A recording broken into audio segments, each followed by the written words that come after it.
안녕하세요. 상승미소입니다.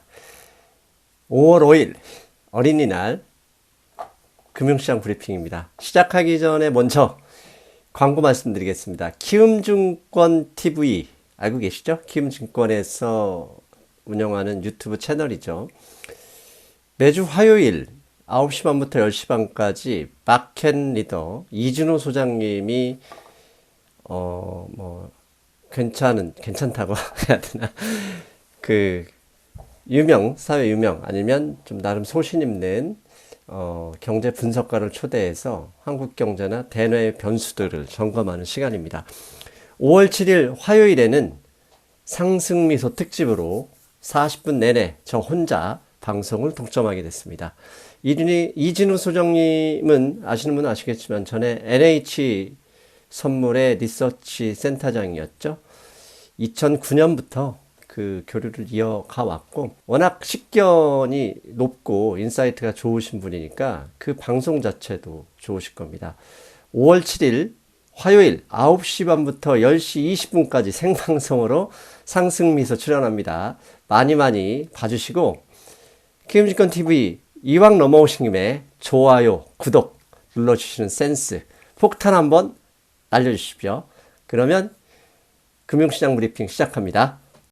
한국 시각으로 금요일 밤 8시 30분에 4월에 미국의 고용지표가 발표됐습니다. 고용지표에서 가장 중요한 건 일자리 증가 개수입니다. 매월 첫 번째 주 토요일, 한국 시간으로 금요일 밤입니다. 금요일 밤에는 미국은 전월 고용지표를 발표하죠. 페드, FOMC를 보면 항상 언급하는 게 고용, 그 다음에 CPI잖아요. 그러니까 고용이 그만큼 경제 성장, 그 다음에 주식시장이 상당히 중요하다는 겁니다. 아무튼 4월 일자리 증가 개수는 26만 3천 개입니다. 그래프 보시면 아시겠지만 지난 2월 달에는 만 몇천 개죠. 저건 잘못된 수치라고 하고요.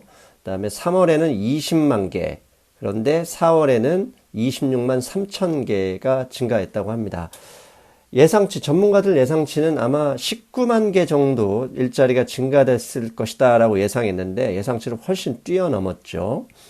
일자리가 어느 섹터에서 많이 증가했느냐를 보면 오른쪽 초록색이죠. 거의 대부분 서비스 sek터입니다.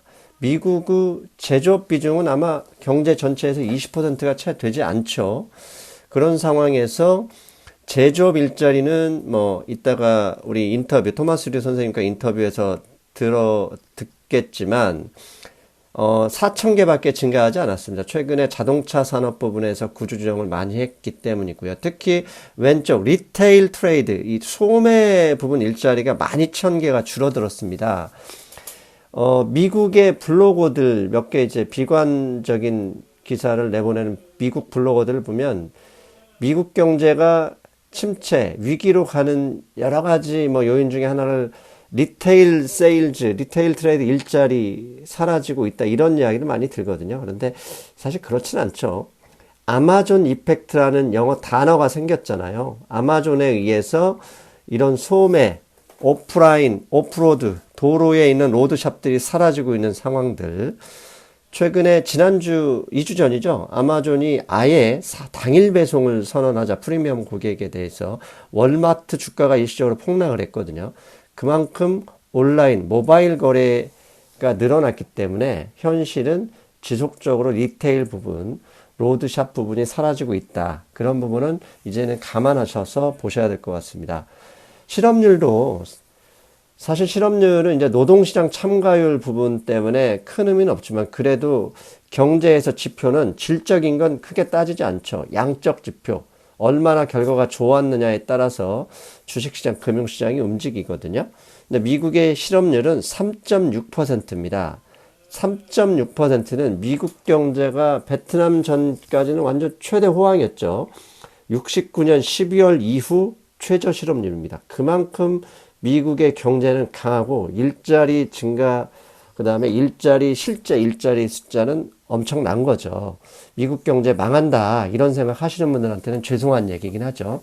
아무튼 이런 지표였고, 실제적으로 이제 살펴봐야 될 게 있습니다. 4월 고용지표에서 발표된 내용을 보면 맨 위가 항상 중요한 일자리 증가 개수 26만 3천 개죠. 오른쪽 끝에 actually 있죠. 근데 제가 붉은색 친 걸 보십시오. manufacturing payrolls. 그러니까 제조업 부분에서는 컨센서스 예상은 10,000개 정도가 증가할 것이다 했지만 실제는 4,000개밖에 증가하지 않았어요. 그만큼 미국의 제조업은 만만치 않은데 문제는 미국의 제조업 비중이 아주 낮다는 거죠. 20% 이내랍니다. 그다음에 미국의 그러다 보니까 서비스 분야가 GDP의 70% 이상을 차지하잖아요. 아무튼 그건 감안하셔야 되고 밑에 붉은 점선 보시면 이제 average hourly earnings 그러니까 시간당 소득 밑에는 시간당 연별 전년 동기별 소득 그다음에 이게 근무 시간, 평균 근무 시간을 따지는 건데요. 이게 예상치보다 그렇게 좋지 않았습니다. 뭐, 시간당 급여는 전월에 비해 동일했지만, 전년 동기에 비해서는 0.1% 하락했어요. 그 다음에 총 근로시간도 34.5시간이 아니라 34.4시간, 0.1시간이 줄어들었죠. 그러니까 고용지표가 상당히 좋게 나왔지만, 저렇게 소득이나 일하는 시간 자체가 줄어들면서, 채권 시장에서는 금리를 저 정도 지표면 올려야 된다라고 반응해야 되지만 밑에 지표를 예를 들어서 금리를 올릴 필요까지는 없겠다. 미국 경제가 좋긴 하지만 금리를 추가적으로 올릴 가능성은 없네. 그냥 주식시장이 반응한 거죠. 좋아한 거죠. 그러니까 제가 항상 강조하는 거 문제를 삼을 때만 문제가 되고 시장이 불마켓으로 가고 싶으면 별의별 이유를 들어서 그냥 갑니다. 최근 장이 그런 장의 전형적인 모습이다. 이렇게 말씀드릴 수 있죠. 그 다음에 중요한 거 달러화가 약세를 보였습니다. 지금 맨 왼쪽 위에 보면 이게 USD 미국 달러화인데요. 저렇게 좋은 경제지표 주식시장이 상승에도 불구하고 0.39포인트 0.4% 하락했습니다. 반대로 오른쪽에 유로화 0.25% 반등했고요. 왼쪽 밑에 GBP Great 브리티시 파운드입니다. 파운드화는 무려 1.16% 반등했습니다. 자, 달러와 대비해서 달러와 인덱스를 구성하는 중에 가장 큰 포지션이 유로화고요. 두 번째가 브리티시 파운드화죠. 그렇다면 유로화와 파운드화가 저렇게 반등했으면 당연히 달러화는 약세를 보일 수밖에 없었습니다. 그렇다면 유로화와 그 다음에 영국의 파운드화는 왜 저렇게 강세를 보였느냐? 두 가지 사건 때문입니다. 첫 번째는 유로존이 오늘 새벽에 4월 인플레이션 CPI를 발표했는데 1.7%라고 발표를 했습니다. 중앙은행은 2% 물가 상승률을 항상 목표치를 합니다. 그래야 경제가 가격이 올라가면서 활성화가 되는 거거든요. 그런데 저게 3월에 1.4%였다가 1.7%로 올랐습니다. 유로존 경제가 좀 좋아지나? 그러면 유로존 ECB가 기준금리를 혹시 올리거나 아니면 양적완화 중단된 걸 다시 살리지 않을 가능성이 있으면 통화정책이 호키시하게 변할 수 있죠. 그러다 보니까 유로화가 강세를 갔고요. 영국에서는 어젯밤에 지방선거가 있었어요. 지방선거 결과가 있었는데요.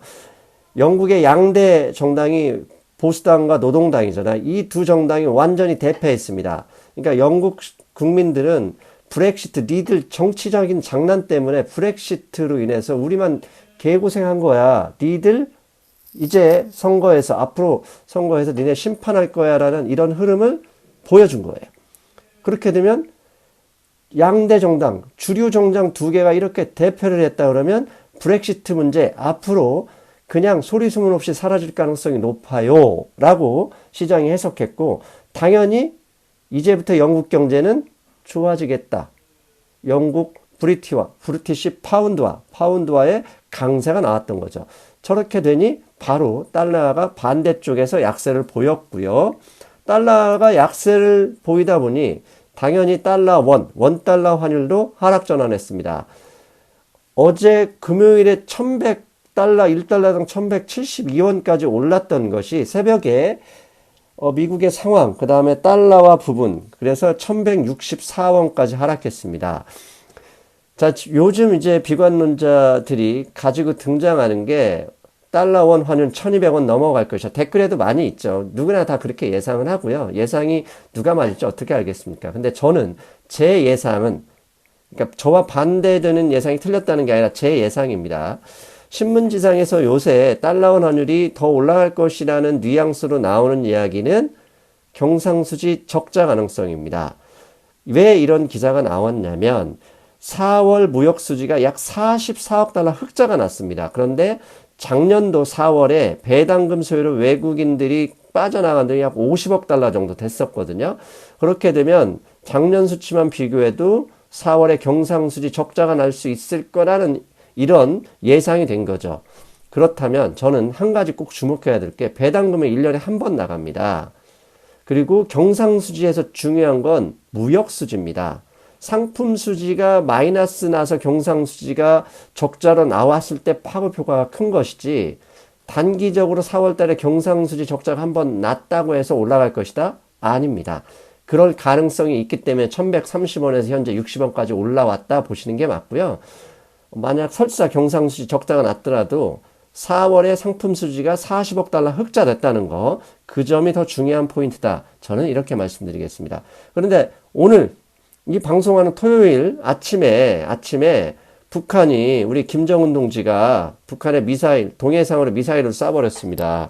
이게 좀 안정된 데라는 이 달러원 환율을 월요일날 우리 쉬지만 여기 시장에서 좀 흔들 가능성도 있다. 이 점은 좀 염두에 두셔야 될 것 같습니다. 그러면 자, 기다리시는 시간 미국의 토마스 류 선생님 전화 연결 바로 하겠습니다. 안녕하세요, 토마스 선생님. 네, 안녕하세요. 예, 이번 주에도 또 역시 드라마틱한 한 주가 됐습니다. 금요일, 한국 시각 금요일 밤에 4월의 미국의 노동지표가 발표됐는데, 무려 26만 3천 개의 일자리 증가가 나왔습니다. 이게 3월 달에 20만 개, 그 다음에 전문가 예상치 19만 개보다 크게 늘었고, 당연히 실업률도 3.6%, 1968년 12월 이래 최저 수준이 나왔습니다. 증권시장도 환호했고요. 이에 대한 좀 자세한 설명 좀 부탁드릴게요. 네, 당초 예상치보다 하여튼 많이 나왔는데, 세부 항목을 보니까 서비스 업종에서 아주 진짜 괄목할 만하게 많이 나왔고요. 그 다음에 이제 또 하나는 이제 리테일, 소매, 백화점 이런. 소매. 네. 예. 소매 분야에서는 하여튼 온라인 비즈니스 영향 같아요. 그래서 이제 소매에서는 오히려 줄고, 그 다음에 제조업이 좀 부진했죠. 예. 그래서 하여튼 전체적으로 숫자는 늘었는데 그 안에 내용을 자세히 들여다보면은 미국의 경제 근본 체질에는 그렇게 환호할 만한 건 좀 없다고 이제 보여지고요. 그 다음에 서비스의 숫자가 대폭 늘어난 것은 계절적인 요인도 있거든요. 이제 예를 들어 갖고 식당 같은 또 하여튼 여행 산업 같은 거 하여튼 이런 전부 그런 게 이제 서비스 업종으로 들어가는데 미장원 그런 것도 있고 어쨌거나 숫자가 높게 나오니까 이제 정신 환호해갖고 잠시 조정장에 들어가는 듯 했던 증시가 다시 대폭 올라가고 나스닥은 또 사상 최고치를 오늘 경신했었죠. 예, 원래 불마켓에서는 문제될 것도 문제를 삼지 않죠. 최근에 상승장에서는 오로지 양적 지표, 실업률 떨어졌다, 일자리 증가하고 있다는 것만 보고 있는 듯해요. 문제를 삼지 않으면 문제가 되지 않으니까. 그런데 고용지표에 이렇게 놀라운 수치에도 불구하고 채권금리와 달러화 인덱스는 증시와 반대로 하락했습니다. 통상 경제지표, 특히 일자리 지표가 저렇게 좋으면 금리 인상 가능성 때문에 채권 가격은 올라가는 게 정상인데 이게 오늘은 정반대의 흐름을 보였어요. 이 이유가 좀 궁금합니다. 고용지표의 속을 들여다보면요. 예. 그 고용 참가율, 즉 노동력이 있는데도 불구하고 그 직장을 아예 찾지 않는 사람들, 그 고용 참가율이 62%, 나머지는 그냥 백수로 있는 거죠. 노동력이 있는데도 불구하고. 그래서 이것이 이제 예상을 조금 하회했고, 제조 고용 지수도 한 4,000건 정도 해서 예상 1만 건을 이제 하회했고, 그래서 또 그다음에 그 시간당 인건비 그 상승도 예상치보다 조금 더 느리게 성장했어요. 그래서 하여튼 연준 입장에서는 제조업도 부진하고 시간당 인건비도 조금 느리게 성장했고, 그래서 이것이 이제 금리를 올리기도 뭐하고 내리기도 뭐하고 하여튼 그런 어정쩡한 그런 상태에 있는데, 파월 연준 의장을 비롯한 연준 위원들이 인내심을 가지고 금리를 유지할 것이라는 발언에 그런 부합된 고용 그 보고서라고 보고, 하여튼 그래서 그 국채 가격이나 하여튼 그 금 가격, 채권 뭐 이런 것은 그렇게 반대로 이제 움직인 것 같습니다.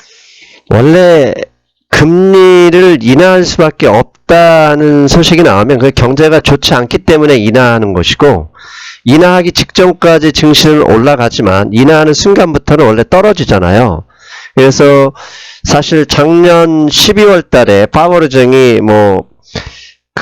너무 더비시한 발언했다고 폭락해버리고, 반대로 너무 호큐시한 발언하고 해서 폭락하고 이런 일이 있었는데, 한마디로 미국 경제는 좋지만 금리를 굳이 내릴 만한 상황 같지는 않아. 이러니까 시장이 좋아한다 해석하면 되겠네요.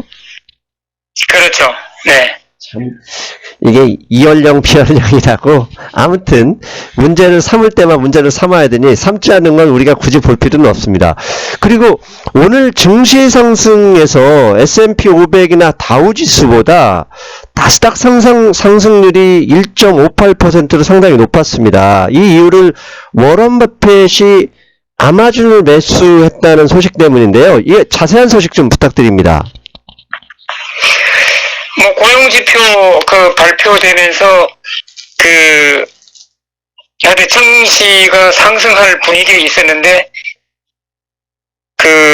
워런 버핏이 아마존을 매수했다는 그 소식이 더 부채질한 거죠.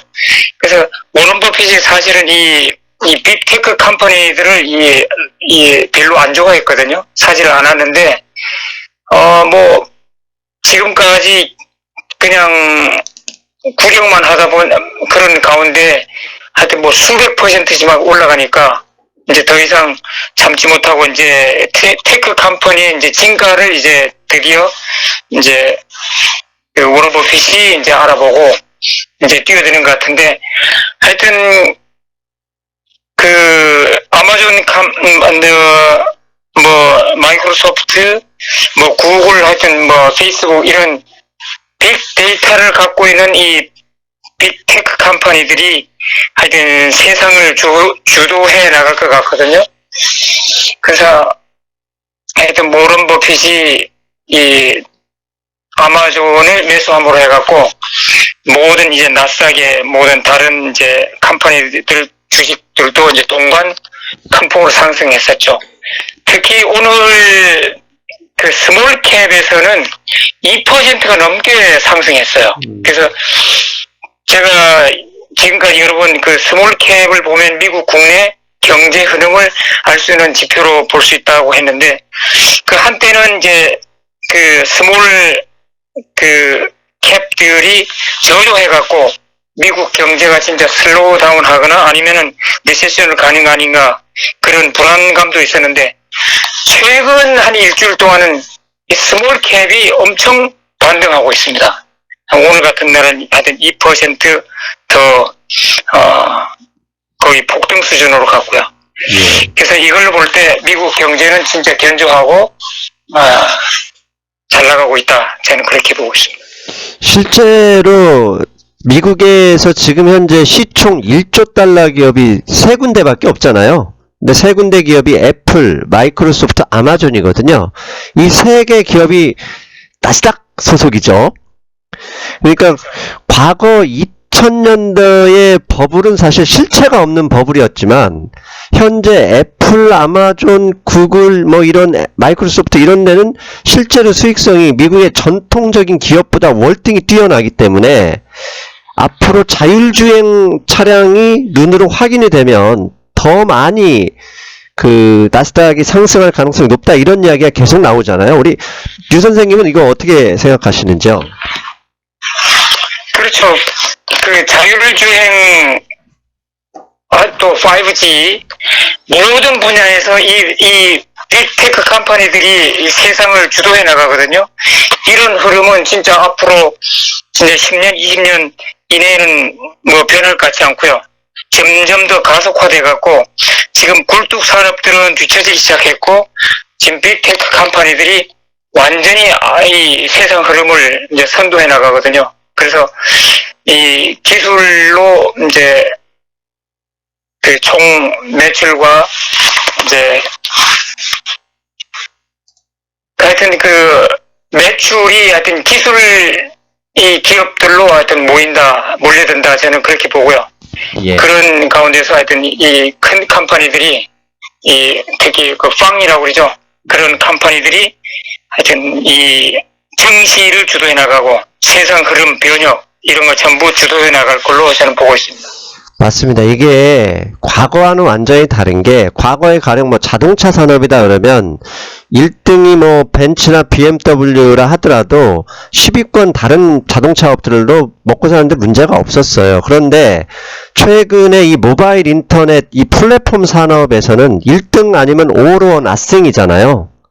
그러니까 나스닥에 있는 1조 달러 이런 기업들은 결국 1등이고 이게 세계 시장을 거의 다 싹쓸이하기 때문에 향후 이들 기업의 수익성 그 다음에 시가총액은 충분히 더 커질 가능성이 높다. 저는 이렇게 생각합니다. 자, 그래서 옛날에 그 2000년도에 그 나스닥 버블 때는 그 주로 사실 뭐 웹사이트나 뭐 사이버 뭐 파이버 업텍 이런 이름만 들어가도 그냥 뭐 엄청나게 주식이 폭등했었거든요. 예. 그래서 PER이 뭐 100배, 200배, 300배 이런 회사들이 질비했었는데 지금 뭐 애플 같은 경우는 거의 제조업 수준의 PER을 유지하고 있거든요. 그래서 지금의 그 빅테크 컴퍼니들은 그 버블이라고 볼 수는 없고 진짜 말씀하신 대로 실체가 받쳐주는 탄탄한 기술 기업들이다 이렇게 보고 있습니다. 예. 그리고 토요일 오늘 워런 버펫의 버크셔 해서웨이 이 회사는 사실 미국 증시의 영향력이 대단하잖아요. 그런데 오늘 애뉴얼 미팅이 오늘 열립니다. 그런데 신문에서 보면 이번 회의에서 몇 가지 이슈가 하던데 혹시 이슈 좀 분석한 거 소개 좀 부탁드릴게요. 워런 버핏은 이제 88세 노인이거든요. 예. 뭐 그 연세 때문에 그런지 몰라도 하여튼 그 최근 5년, 10년, 뭐 길게는 15년 이렇게 이제 투자 실적을 봤을 때 SP500 인덱스 퍼포먼스를 못 따라가고 있답니다. 아하. 예. 그 뭐 최근에 뭐 그 하인즈 그 케첩 회사에서는 뭐 예, 대폭락을 해갖고 손실을 크게 봤고요. 그래서 그 워런 버핏이 사실 그 얼굴이 지금 안 서고 있거든요.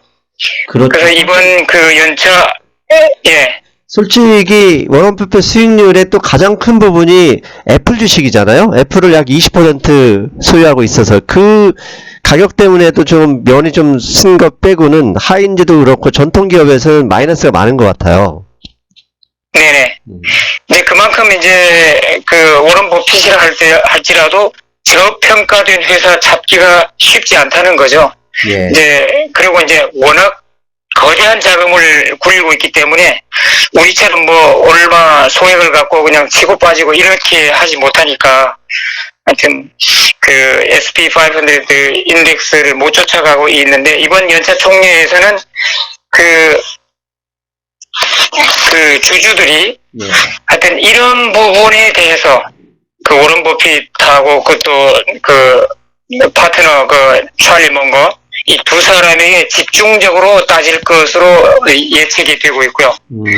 그래서 예, 그 워런 버핏이 어떤 쪽에 이제 투자 관심을 보이느냐, 어떤 전략을 갖고 있느냐, 이제 이번에 적나라하게 공개되면은 이것이 정시 투자자들에게도 어떤 그 방향성을 알려주는 신호가 될 것 같습니다. 한편으로는 그에 앞서 아마존 주식을 산 것은 어떻게 보면 지금까지와는 전통적인 투자 스탠스와는 좀 다른 암시를 보여줬다, 이렇게 해석할 수도 있겠어요.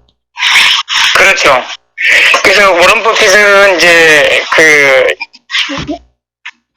그 전통산업 쪽에 많이 이제 투자를 했던 사람이거든요. 그 식품회사 최근엔 또 에너지 회사 쪽으로 또 좀 탐색하고 있더라고요.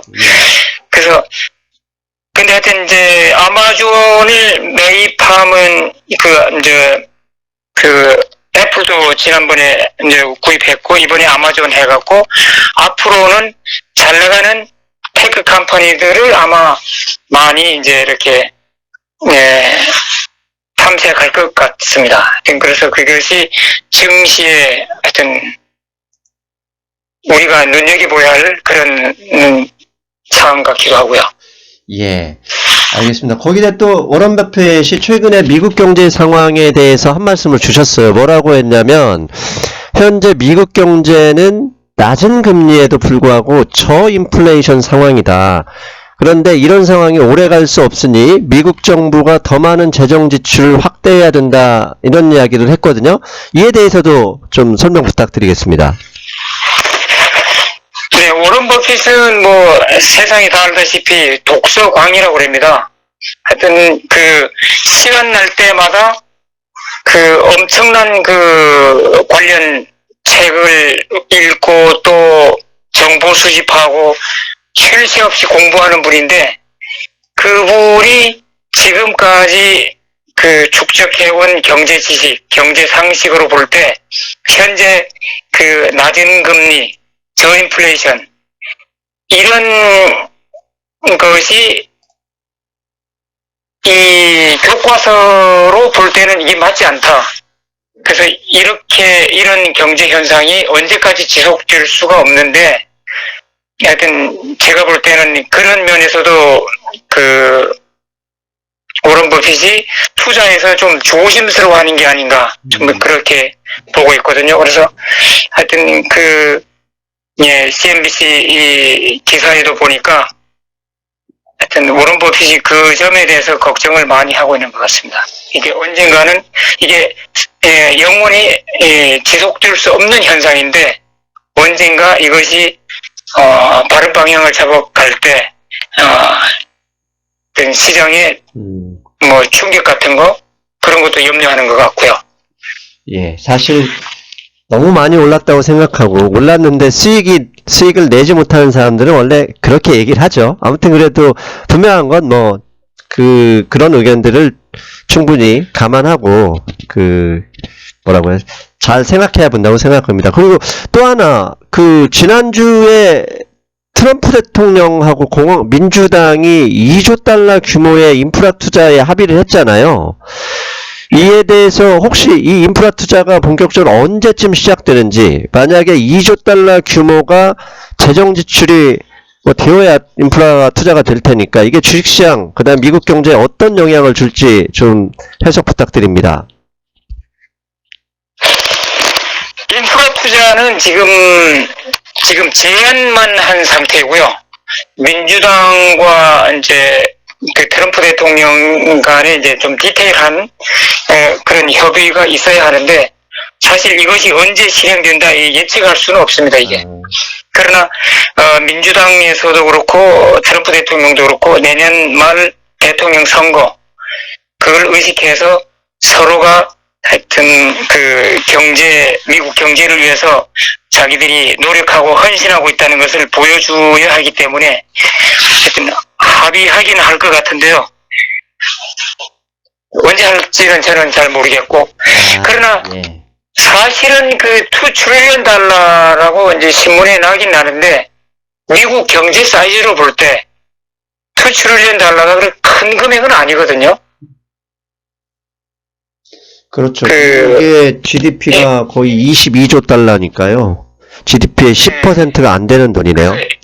인프라를 이제 뭐 도로 건설, 뭐 통신 기반, 뭐 항만 개선, 뭐 이런 전체적인 인프라로 보기 때문에 미국 땅덩어리가 뭐 남한의 거의 100배 되잖아요.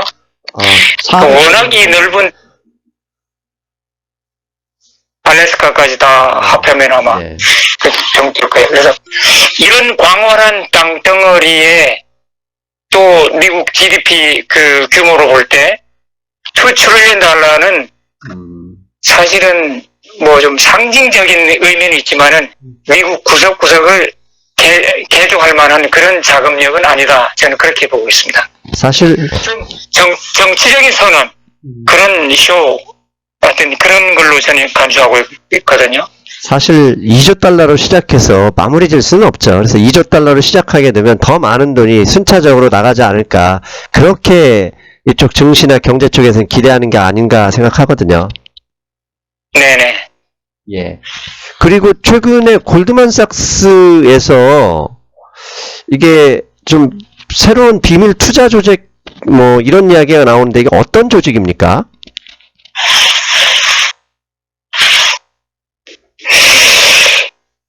저는 글쎄 제가 이거를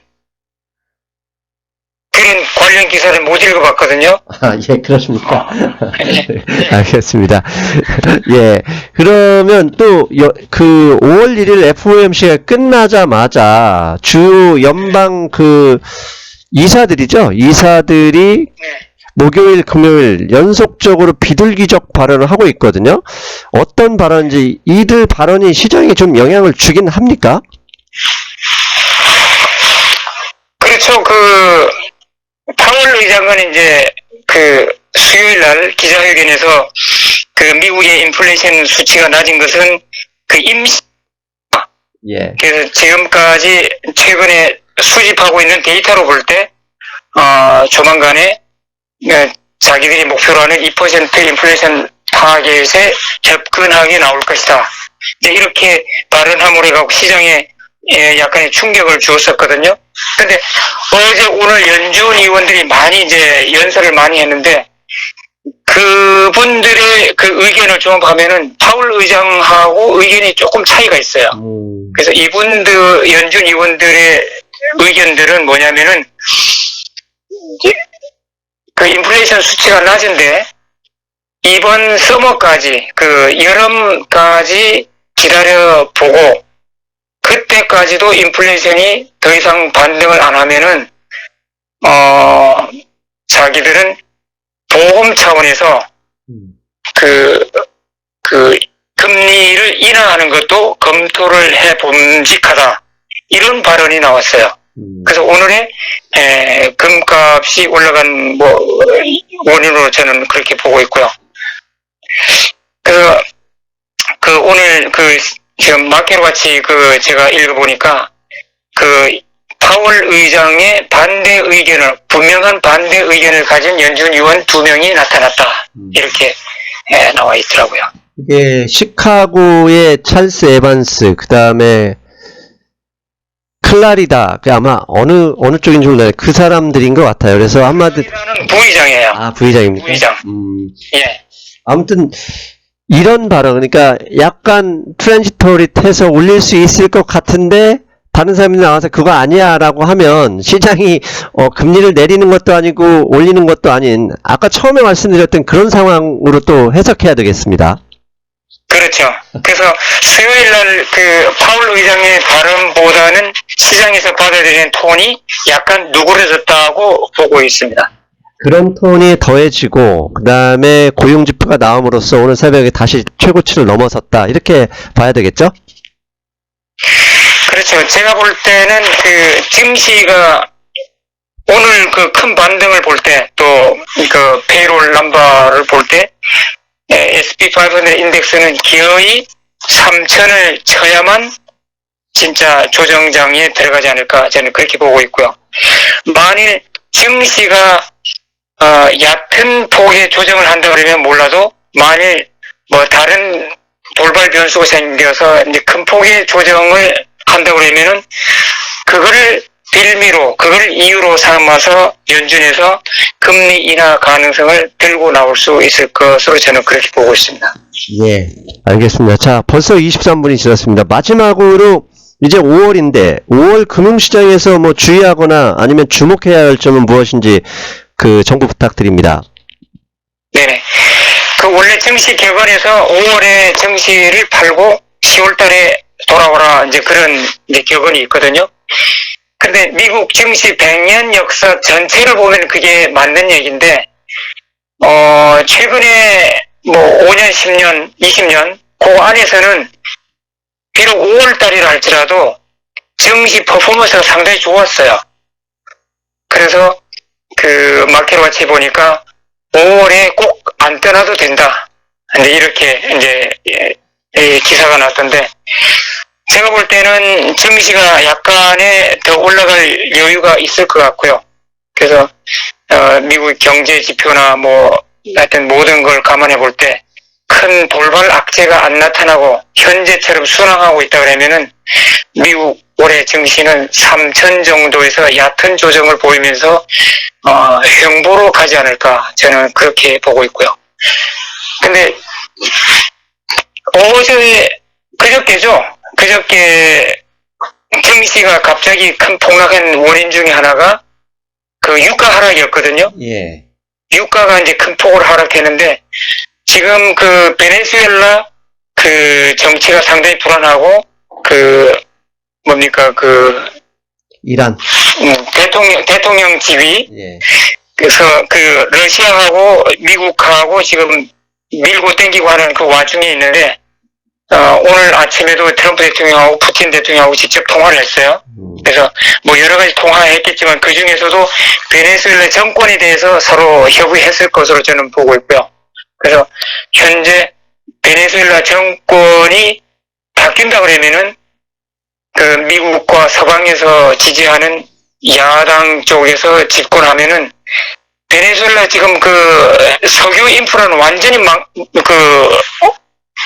망해버렸거든요. 그래서 전체 그 석유에서 20% 30% 뿐이 가동을 못하고 있는데 이것이 만일 서방에서 미는 정권이 들어서면은 그 서방 석유 자본들이 들어가서 베네수엘라 석유 산업을 다시 일으킬 수 있고 그러면은 세계적으로 석유가 넘쳐나지 않을까. 그래서 그것이 언제일지 모르지만은 제가 보는 증시를 하락시킬 수 있는 요인이라고 그러면은 현재 보이는 것 중에서는 그것을 제가 꼽고 있습니다. 예. 지금 유가 큰 폭의 하락이 있으면은 증시도 하락할 수 있다. 그렇게. 예. 알겠습니다. 오늘도 벌써 30분 가까이 그 인터뷰 감사합니다. 오늘 선생님 약간 피곤한 목소리입니다. 몸이 피곤하신지 푹 쉬셔야 되겠습니다. 저희는 다음 주에 뵐게요. 자, 여러분 잘 들으셨죠? 항상 바쁜 시간 할애해 주셔서 인터뷰 응해 주시는 토마스 류 선생님께 저는 항상 감사 말씀드립니다. 여러분들도 댓글로 고맙다는 인사, 감사 말씀 많이 달아주셨으면 좋겠습니다. 자, 몇 가지 금융시장 주요 지표들 점검하고 넘어가겠습니다. 지난주 ETF 유입, 자금 유입 탑 10 종목 가져왔습니다. 일주일 동안 어느 ETF에 자금이 가장 많이 유입되는지 1등에서 10등까지 통계를 냈는데요. 1등은 지난주에 유출이 많이 됐었던 스파이 S&P 500 ETF입니다. 무려 26억 8,400만 달러가 유입됐네요. 저렇게 유입됐으니 곧바로 올랐죠. 그런데 유입된 탑 10 종목을 보면 거의 다 주식입니다. 지난주에는 유입이 거의 다 본드였었잖아요. 채권들. 그런데 이번 주에는 전부 다 주식 관련 ETF가 저렇게 많은 자금을 유입되었었다. 이렇게 말씀드리고요. 스파이, SPY는 도대체 언제부터 입출금이 되는지 확인해 보니까 주초에는 저게 좀 조금씩 빠지다가 5월 1일 우리가 노동절로 쉬고 있을 때, 물론 저는 일하고 있었습니다. 5월 1일 날 무려 저렇게 많은 돈이 유입됐었네요. 그러니까 이미 스마트머니들은 5월 2일, 5월 3일에 나올 고용지표들이 잘 될 줄 알 수도 있었겠구나라는 추정은 해볼 수 있죠. 아무튼 지난주에 ETF로 유입된 거의 대부분은 주식 관련 ETF였다는 거 참고하시고요. 반대로 유출된 ETF를 봤더니요, 전부 거의 다 채권이었습니다. 특히 1번은 지난주에 가장 많이 유입됐던 TIP, 20년 만기 이상의 채권들을 모아놓은 본드 ETF죠. TIP가 지지난주에는 가장 많은 유입이 됐었지만 이번 주에는 7억 8천만 달러 유출됐습니다. 그리고 빨간 박스도 다 코퍼레이트 펀드, 그 다음에 일반 채권 펀드거든요. 밑에 보셔도 거의 다 채권 펀드들입니다. 이런 점을 볼 때 다음 주에도 이 주식시장의 상승 기세가 이어질 가능성도 충분하다. 이렇게 뭐 말씀드릴 수 있겠어요. 그 다음에 앞에서 1등 유출됐던 TIPS의 유출 시간을 보면 29일, 그 다음에 이것은 5월 1일. 우리가 쉬고 있을 때 아마도 스파이와 정반대의 흐름을 보이잖아요. 알고 있었던 가능성도 높다. 이 추세는 다음 주에도 이어질 개연성이 충분하다. 이렇게 볼 수 있겠습니다. 자, 필라델피아 반도체 지수 간만에 가져왔습니다. 필라델피아 반도체 지수 지난주 주초에만 하더라도 약간 좀 하락하는 모습이었는데 다시 견조해서 우상향하는 그런 모습 보여줄 가능성이 있습니다. 삼성전자 투자하시는 분들은 이거 유념해서 보셔야 될 것 같습니다. 그 다음에 제가 지난주 초에 2020년 거대한 버블이 온다. 이게 나스닥 버블인 거잖아요. 근데 나스닥 버블에 대한 근거로 이제 다음 주에도 방송을 할 건데, 그 기술주, 특히 자율주행 관련해서 우리들이 주목해야 된다 이런 얘기를 했는데요. 오늘 새벽, 그러니까 죄송합니다. 자꾸 헷갈려요. 토요일 새벽에 나스닥이 1.6% 상승했고 최근 10년 동안 나스닥이 약 10배가 올랐습니다. 그런 속에서 드디어 테크 버블이라는 얘기가 나왔습니다. 근데 이게 과연 버블인지 이 기사 내용을 좀 봤는데요. 기사 내용은 이겁니다. 2000년 그 나스닥 버블 있었을 때와 비슷한 수준으로 심리 상승이 많이 올라왔고 시가총액이 늘었다 이런 얘기를 하지만 또 반론으로는 그때는 실체가 없는 일반 기업들이었지만 지금은 실제로 실적이 있고 매출 상승률도 현실적으로 증명이 되는 기업들이기 때문에 버블이 아니다 이런 논쟁을 같이 하고 있었습니다. 그런데 그게 인지 아닌지 어떻게 알겠습니까? 중요한 건 버블의 생성 과정을 우리는 다시 한번 살펴볼 필요가 있다. 버블은요, 맨 처음 이 상당한 기간이 올라가고 본격적으로 버블이다 하는 것은 파란색 박스처럼 이때 보여줄 때입니다. 이때가 언제냐면 절대로 이런 데에 투자 안 해. 결국은 저 가치 없는 주식들이야 라고 생각하는 이 비관론적인 생각하시는 분들이 아니다 하고 주식시장에 뛰어들 때 본격적으로 45도 기울기가 올라갑니다. 그래서 버블에서는 터지는 팝도 중요하지만 터지기 직전까지 올라가는 팝 과정이 반드시 필요합니다. 그렇다면 왜 저렇게 주식시장을 외면하는 사람이 뛰어드느냐? 의심을 하던 사람이 그 의심을 믿음으로 바꾸는 유일한 방법은 의심을 확인시켜주고 증명시켜주면 간단합니다. 그런데 지금까지 실체가 없는 5G 클라우드 이거 실체가 있긴 하지만 개인이 체감할 수 없는 이런 기술들 속에서 자율주행이라는 이 차가 소프트웨어에 의해서 통제되면서 사람 없이 실제로 시내 주행을 한다. 그걸 확인한다. 여러분 어떻게 되겠습니까? 사람은 자기가 보고 경험한 것만 믿는 존재이기 때문에 실제로 눈으로 확인하면 바로 뛰어들 가능성이 있습니다. 그래서 제가 무슨 얘기를 한 거냐? 버블이 온다. 도망가라는 방송이 아닙니다. 미리 잠복 근무해서 그런 종목들을 타고 기다려라. 수익률은 받쳐줄 것이다 라고 했던 방송인 겁니다. 아무튼 블룸버그의 기사를 보면 현재 나스닥 버블, 나스닥이 2000년과 과정을 볼 때 심리적인 저항성이 상당히 높아졌다. 당시와 비교할 때 거의 비슷한 수준이니 버블에 대한 공포가 있는 것이다. 이런 얘기를 하지만 앞에서 잠깐 언급했듯이요. 당연히 버블이다 그러면 저렇게 거의 직선으로 하늘 높은 줄목으로 솟아가는 과정이 있을 때 버블인 겁니다. 그런데 아직 나스닥에서는 2019년 현재 저런 과정이 안 나왔죠. 그리고 아직도 비관적인 개미들이 많이 붙어 있습니다. 밖에 있는 거죠. 그분들이 자율주행층을 차량을 확인하고 아니야 내가 잘못 생각했어 하면서 몰려와야 45도 이상의 기울기로 우상향하게 되고 그때는 일정 시간 후에 버블이 터지게 되겠죠. 그러면 우리 상승미소 경제 유튜브 방송을 듣는 우리들은 어떻게 해야 되냐? 자율주행 관련, 자율주행에 반드시 필요한 AI, 5G, 빅데이터 이런 소프트웨어 기업들, 검증된 기업들에 미리 잠복 근무를 하고 1년이든 2년이든 기다리는 지혜가 필요하다. 굳이 그런 거 없이 인덱스에 투자하고 싶다면 나스닥 인덱스나 코스닥 인덱스가 코스피나 S&P 500보다는 좋을 가능성이 높다. 이 말씀을 드리고 싶었던 겁니다. 여러분 저는 화요일에 거대한 버블 2020년 거대한 버블이 온다 2탄에서 찾아뵙겠습니다. 여러분 안녕.